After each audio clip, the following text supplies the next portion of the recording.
বহুল আলোচিত তিস্তা প্রকল্প নিয়ে ভারতের উদ্বেগকে এক বিন্দু পাত্তা দিল না চীন। বাংলাদেশের প্রতি নিজেদের সমর্থন আবারও জোর গলায় জানিয়ে দিল বেইজিং। চীনা পররাষ্ট্র মন্ত্রণালয়ের মুখপাত্র গুয়ে জিয়াকুনসাফ জানিয়ে দিয়েছেন, বাংলাদেশ ও চীনের এই দ্বিপাক্ষিক সহযোগিতা সম্পূর্ণভাবে যে কোনো তৃতীয় পক্ষের প্রভাব থেকে মুক্ত থাকা উচিত। চিপাই পড়েছে ভারত, চীনের কড়া বার্তা, দিল্লির মাস্তানি আর চলবে না। ভারতের শত্রু চীনের সঙ্গে একাধিক বড় চুক্তি করেছে তারেক রহমান। ভারতের গণমাধ্যম এনডিটিভি নিজেই বিশ্লেষণ করে বলছে, এই সফরে এমন কয়েকটি সিদ্ধান্ত হয়েছে যা ভারতের কৌশলগত স্বার্থের জন্য বড় চ্যালেঞ্জ হয়ে দাঁড়াবে। বাংলাদেশের তিস্তা মহাপরিকল্পনায় বাংলাদেশের পাশে দাঁড়ানোর ঘোষণা দিল চায়না, আর এই খবরে গভীর পর্যবেক্ষণে নেমেছে ভারত। এবার ভারতকে তৃতীয় পক্ষ হিসেবে উল্লেখ করে কড়া বার্তা দিল চীন। তিস্তা নদী সমন্বিত ব্যবস্থাপনা ও পুনরুদ্ধার প্রকল্পে সহায়তা করার ব্যাপারে আশ্বস্ত করেছে চীন এবং ভারতকে ইঙ্গিত করে প্রভাবমুক্ত থাকার আহ্বান করেছে। ভারতীয়দের দাদাগিরি শেষ হতে চলেছে বাংলাদেশ থেকে। প্রধানমন্ত্রী চীন সফরে গিয়েছে, এইদিকে আমাদের সেনাপ্রধান ইউরোপে যাচ্ছে। সব দিক মিলিয়ে ভারতের এখন অবস্থা টালমাটাল অবস্থা, কারণ তাদের আধিপত্য বাংলাদেশ থেকে বিলীন হতে চলেছে। এক ধাক্কায় ঢাকা বেইজিং সম্পর্ক উঠে গেল নতুন উচ্চতায়, আর এই উচ্চতার প্রতিটি ধাপ যেন গিয়ে আঘাত করছে দিল্লির ভূরাজনৈতিক স্বস্তির গায়ে। কারণ চীন এবার শুধু বন্ধুত্বের বুলি আওড়ায়নি, একেবারে ভারতের সীমান্ত ঘেঁষে এসে দাঁড়িয়েছে। খেলা শুরু হয়ে গেছে। তিস্তা প্রকল্প করতে ঢাকা চীন ঐক্যমত।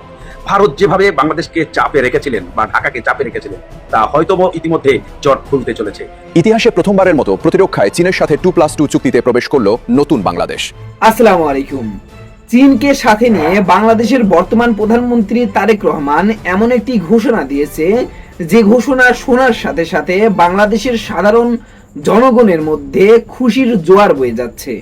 বিপরীতে ভারতীয় নীতি নির্ধারক এবং ভারতীয় মিডিয়াদের রাতের ঘুম হারাম হয়ে গিয়েছে। যা নিয়ে ভিডিওর শুরুতেই আপনারা বেশ কিছু ভিডিওর অংশ বিশেষ ইতিমধ্যেই দেখেছেন। মূলত আজকের এই ভিডিওটিতে সেই সকল ভিডিওর বিস্তারিত আলোচনা দেখতে পারবেন। ভিডিওর শুরুতেই যে সকল ভিডিও দেখেছেন তা থেকে হয়তো ইতিমধ্যেই আন্দাজ করতে পেরেছেন আজকের এই ভিডিওটি কতটুকু গুরুত্বপূর্ণ হতে চলেছে। অতএব চলুন কথা না বাড়িয়ে একটি লাইক দিয়ে সম্পূর্ণ ভিডিওটি দেখে আসি। বহুল আলোচিত তিস্তা প্রকল্প নিয়ে ভারতের উদ্বেগকে এক বিন্দু পাত্তা দিল না চীন। বাংলাদেশের প্রতি নিজেদের সমর্থন আবারও জোর গলায় জানিয়ে দিল বেইজিং। চীনা পররাষ্ট্র মন্ত্রণালয়ের মুখপাত্র গুয়ে জিয়াকুনসাফ জানিয়ে দিয়েছেন, বাংলাদেশ ও চীনের এই দ্বিপাক্ষিক সহযোগিতা সম্পূর্ণভাবে যে কোনো তৃতীয় পক্ষের প্রভাব থেকে মুক্ত থাকা উচিত। ঠিক একই দিনে বাংলাদেশের প্রধানমন্ত্রী তারেক রহমান সংসদে দৃঢ় কণ্ঠে বলেছেন, যে কোনো মূল্যে তিস্তা মহাপরিকল্পনা বাস্তবায়ন হবে। সব মিলিয়ে তিস্তা নিয়ে বাংলাদেশ ও চীনের এই অনড় ও আপোষহীন অবস্থান দক্ষিণ এশিয়ার ভূ রাজনীতিতে এক সম্পূর্ণ নতুন সমীকরণের জন্ম দিয়েছে। দর্শক, এই সমীকরণের শুরুটা কিন্তু আজকের নয়। হিমালয় থেকে নেমে আসা তিস্তা নদী সিকিম ও পশ্চিমবঙ্গ হয়ে বাংলাদেশে প্রবেশ করে মিশেছে যমুনায়। বাংলাদেশের উত্তরাঞ্চলের কোটি মানুষের কৃষি ও জীবিকা এই নদীর উপর প্রত্যক্ষভাবে নির্ভর করে, কিন্তু বছরের পর বছর ধরে তিস্তা যেন এক চরম যন্ত্রণার নাম। শীতকালে উজান থেকে পানি না পেয়ে নদী শুকিয়ে কাঠ হয়ে যায়, বিঘ্নিত হয় বিশাল অঞ্চলের সেচ ব্যবস্থা। আবার বর্ষা আসতে অতিরিক্ত পানির তোরে ভেসে যায় মাইলের পর মাইল ফসলি জমি ও সাজানো ঘরবাড়ি।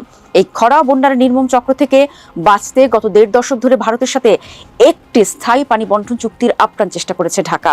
2011 সালে একটি ঐতিহাসিক চুক্তি স্বাক্ষরের একেবারে দ্বার প্রান্তে পৌঁছালেও ভারতের অভ্যন্তরীণ রাজনীতির জাঁতা কলে পড়ে তা আজ এক যুগ পরও ঝুলে আছে।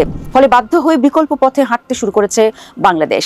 উজানের পানির জন্য অনন্তকাল অপেক্ষা না করে বাংলাদেশ নিজের ভূখণ্ডে পানি ধরে রাখা এবং বৈজ্ঞানিক পদ্ধতিতে নদী ব্যবস্থাপনার সাহসী সিদ্ধান্ত নেয়।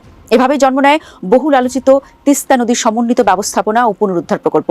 প্রায় 14 কোটি কিউবিক মিটার জমে থাকা পলি অপসারণ, 171 বর্গ কিলোমিটার ভূমি পুনরুদ্ধার এবং 124 কিলোমিটার দীর্ঘ নতুন বন্যা নিয়ন্ত্রণ বাঁধ নির্মাণের এই বিশাল ও উচ্চবিলাসী পরিকল্পনায় হাত মেলায় চীনের রাষ্ট্রীয় প্রতিষ্ঠান পাওয়ার চায়না। সম্প্রতি প্রধানমন্ত্রী তারেক রহমানের চীন সফরে প্রকল্পের কারিগরি সম্ভাব্যতা যাচাই সমীক্ষা দ্রুত শেষ করার চূড়ান্ত সিদ্ধান্ত হয়েছে। আর ঠিক এখানেই তীব্র অস্বস্তি নিয়ে নড়েচড়ে বসেছে নয়াদিল্লি। ভারতের গভীর উদ্বেগের মূল কারণ মূলত দুটি: ভৌগোলিক অবস্থান এবং সেখানে চীনের দীর্ঘমেয়াদী উপস্থিতি। প্রস্তাবিত প্রকল্পটি বাংলাদেশের যে অঞ্চলে বাস্তবায়িত হতে যাচ্ছে তা ভারতের অত্যন্ত সংবেদনশীল ও কৌশলগতভাবে গুরুত্বপূর্ণ শিলিগুড়ি করিডোর বা চিকেন স্নেকের একেবারেই কাছাকাছি। মাত্র কয়েক কিলোমিটার চওড়া এই সংকীর্ণ ভূখণ্ডটি ভারতের মূল ভূখণ্ডের সাথে তার উত্তর পূর্বাঞ্চলীয় 7টি রাজ্যকে যুক্ত করেছে। ভারতের মূল ভয় হলো এই স্পর্শকাতর সীমান্তের এত কাছে চীনা প্রকৌশলী অত্যাধুনিক সামরিক ক্ষমতা সম্পন্ন যন্ত্রপাতির দীর্ঘমেয়াদী উপস্থিতি তাদের জাতীয় নিরাপত্তার জন্য এক বিরাট ঝুঁকি তৈরি করতে পারে। প্রতিরক্ষা বিশেষজ্ঞদের মতে নদী ব্যবস্থাপনার মতো মেগা প্রকল্পের জন্য নিখুঁত হাইড্রোগ্রাফিক সার্ভে, উন্নত স্যাটেলাইট যোগাযোগ ব্যবস্থার প্রয়োজন হয়। ভারতীয় বিশ্লেষকদের আশঙ্কা, এই আধুনিক প্রযুক্তির আড়ালে সিকিম ও পশ্চিমবঙ্গের ভারতীয় সেনা ও বিমান বাহিনীর ঘাটের সামরিক মুভমেন্টের উপর নজরদারি বা তাদের অভ্যন্তরীণ যোগাযোগ ব্যবস্থায় আড়ি পাতার একটা স্থায়ী সুযোগ তৈরি হতে পারে। দর্শক, এক সময় পরিস্থিতি সামাল দিতে ভারত নিজেই তিস্তা প্রকল্পে অর্থায়ন ও কারিগরি সহায়তার পাল্টা প্রস্তাব দিয়েছিল, যাতে চীনকে এই কৌশলগত অঞ্চল থেকে দূরে রাখা যায়। কিন্তু 2024 সালের আগস্টে শেখ হাসিনার সরকারের পতনের পর আঞ্চলিক ক্ষমতার সমীকরণ আমূল বদলে গেছে। ক্ষমতার এই পালাবদলের পর প্রধানমন্ত্রী তারেক রহমান তার প্রথম বিদেশ সফর হিসেবে মালয়েশিয়া ও চীনকে বেছে নিয়েছেন, যা কূটনৈতিকভাবে অত্যন্ত তাৎপর্যপূর্ণ। এই সফরের মধ্য দিয়ে ঢাকা বেজিং সম্পর্ক এক নতুন উচ্চতায় পৌঁছেছে এবং দুই দেশের বহুমুখী কৌশলগত সহযোগিতা আরও বৃদ্ধি পেয়েছে। ভারতের তীব্র আপত্তি সত্ত্বেও চীনের সঙ্গে তিস্তা নদী প্রকল্পের যৌথ সমীক্ষায় দ্রুত গতিতে এগিয়ে যাওয়া এবং মোংলা বন্দরের একটি বড় অর্থনৈতিক অঞ্চল প্রকল্প থেকে ভারতকে বাদ দিয়ে চীনা প্রস্তাবকে বেছে নেওয়ার মতো সাহসী সিদ্ধান্তগুলো ঢাকার সম্পূর্ণ স্বাধীন ও নতুন নীতিগত অবস্থানের স্পষ্ট ইঙ্গিত দেয়।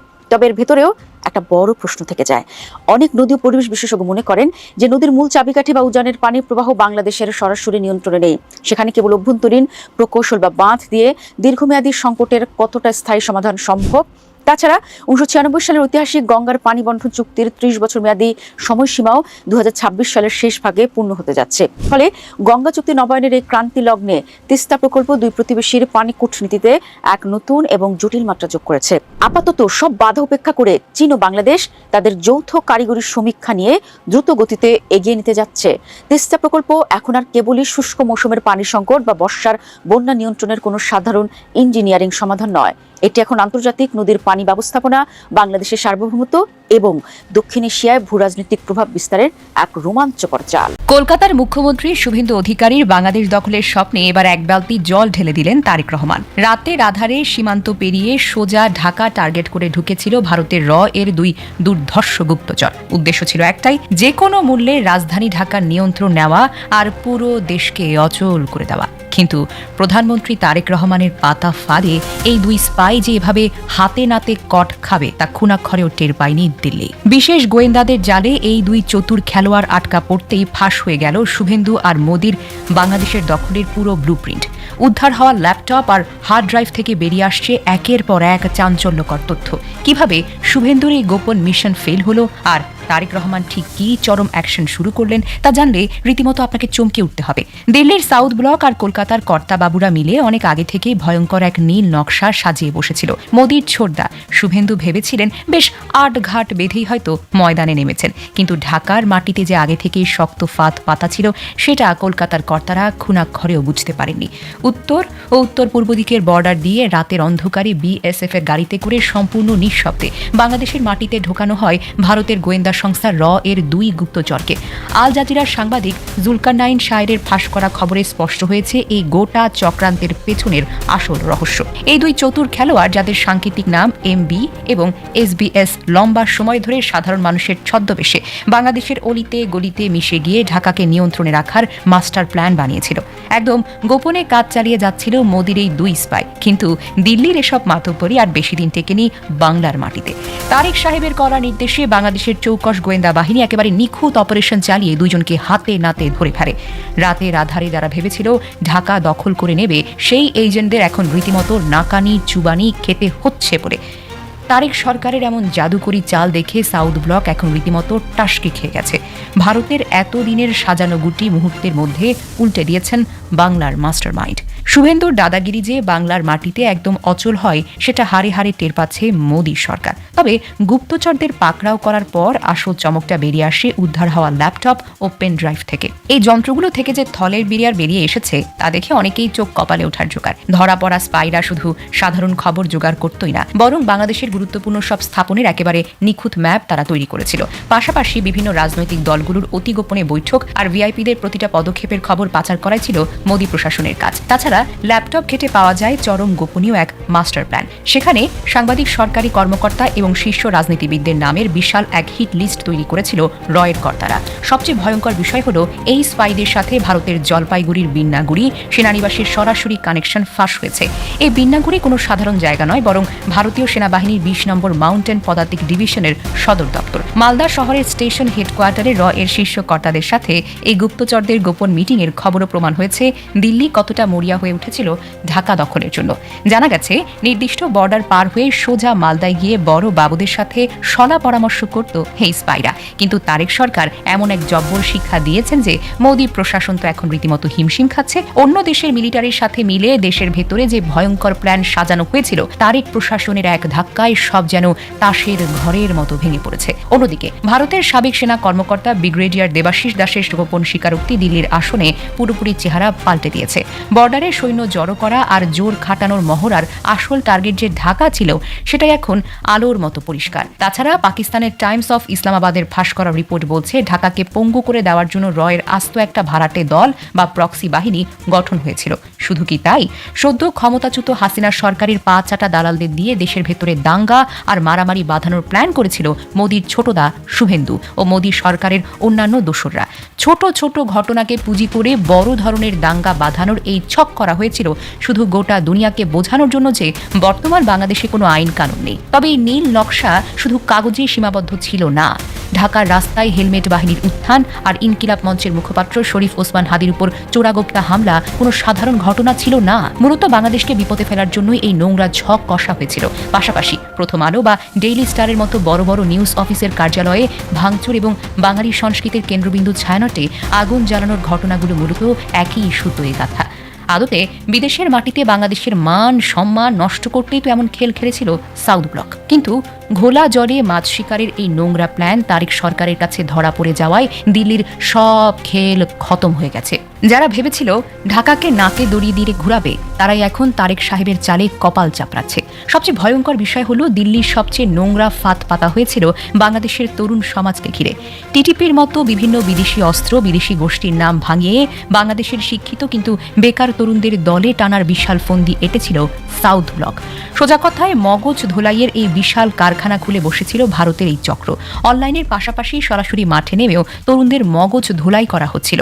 এমনকি বাংলাদেশের অনেক তরুণদের আবার দেশের বাইরে পাঠিয়ে গোপন ট্রেনিং দেওয়ার মাস্টার প্ল্যানও সাজানো হয়েছিল। আসল উদ্দেশ্য হলো দেশের ভেতরে একের পর এক চোরাগোপ্তা হামলা চালিয়ে একটি ভীতিকর পরিস্থিতি তৈরি করা। বাহিরের দুনিয়াকে বোকা বানিয়ে বাংলাদেশকে একটি সন্ত্রাসীদের সেফ জোন প্রমাণ করতে চেয়েছিল দিল্লি প্রশাসন। সে যেন সুযোগ কাজে লাগিয়ে ভারত এই অঞ্চলে সরাসরি নাক গলাতে পারে আর শুভেন্দুরা তাদের হারানো মাতব্বরই পুনরায় ফিরে পায়। কিন্তু তারেক রহমান এমন নিখুঁতভাবে এই বিষদাঁত ভেঙে ফেলেছে যে ভারতের সব গলাবাজি এখন একেবারেই চুপসে গেছে। গোটা দুনিয়ার কাছে বাংলাদেশকে সন্ত্রাসী হাব বানানোর যে স্বপ্ন মোদী প্রশাসন দেখেছিল, তা এখন দিল্লির নিজেদের জন্যই তো গলার কাটা হয়ে দাঁড়িয়েছে। উল্টো সাউথ ব্লকের কর্তারা এখন রীতিমতো ঘোল খাচ্ছে ঢাকার জাদুকরি পদক্ষেপে। এখন প্রশ্ন ওঠা খুব স্বাভাবিক, হঠাৎ কেন এতটা বেপরোয়া হয়ে উঠল নয়াদিল্লি আর কলকাতা? মূলত বিগত 15 বছর ধরে হাসিনা সরকারকে ক্ষমতায় বসিয়ে রেখে বাংলাদেশকে নিজেদের পৈতৃক সম্পত্তি বানিয়ে রেখেছিল ভারত। বাংলাদেশের অর্থনীতি, রাজনীতি থেকে শুরু করে রাষ্ট্রযন্ত্রের প্রতিটি স্তরে ছিল মোদী প্রশাসনের অদৃশ্য রিমোট কন্ট্রোল। কিন্তু ছাত্র জনতার গণ অভ্যুত্থান আর 26 সালে প্রধানমন্ত্রী হিসেবে তারেক রহমানের ক্ষমতা গ্রহণের পর দিল্লির সেই সাজানো সাম্রাজ্য নিমেষেই ধুলোয় মিশে যায়।